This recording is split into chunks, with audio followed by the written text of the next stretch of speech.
Minsan talaga, kahit ano pang planong gawin mo sa buhay mo, darating ang panahon, guguho rin lahat ito. Paalam sa lahat. Ucha, pinupulikat na ako, di ko pala kaya.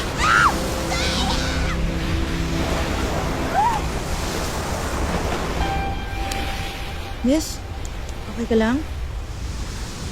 Sophie, name ko. Abby. Hi, Abby. Hi, Sophie. Ayan tayo eh. Yung mga ganyang tingin, dito nagsisimula. Ganitong simula ng Landi.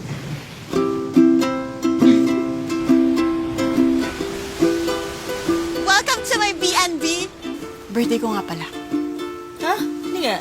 May isang room sa taas na maayos. Ay, sorry. Birthday ko rin eh. Hindi nga. Ay! Sus! Sorry. Relax. Pareho tayo may suso. Happy birthday to you, to us. Type mo ba ako?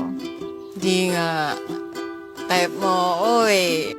Alam mo yung problema sa mga straight na katulad mo. Feeling ninyo, pag nakamit kayo ng mga katulad namin, feeling nyo, type na namin agad kayo. Feeling nyo, liligawan na kayo. It's okay. Abby? Abby? Trisha? Palamig muna kayo. I mean, you want some palamig? Ano pang dapat natin pag-usapan? Tapos na tayo. Kung alam ko lang na nakikipaglandian ka lang pala, hindi na ako pumunta dito. I still care about you. I know it's going to be hard, and I don't know if you'll ever forgive me. Hindi ako nakikipaglanti yan. Third chance, fourth chance, infinite chance, or chance of a lifetime pa yan, hindi ko na kaya ibigay sa'yo. Miranda, pag kailangan niyo pa ng second chance, second serving ng coffee, sabihan niyo.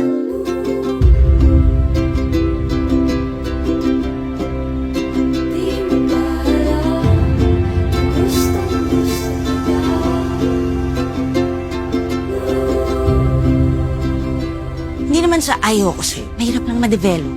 Ha? Ang padoy mo, Abby. Okay lang yun.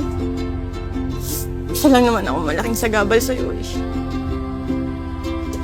Parang lasing na ata ako. Sige, una na ako.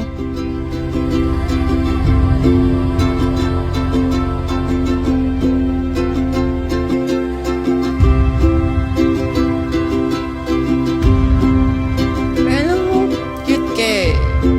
Sa'yo, pwede. Happy birthday, Abby. Thank you for saving my life today.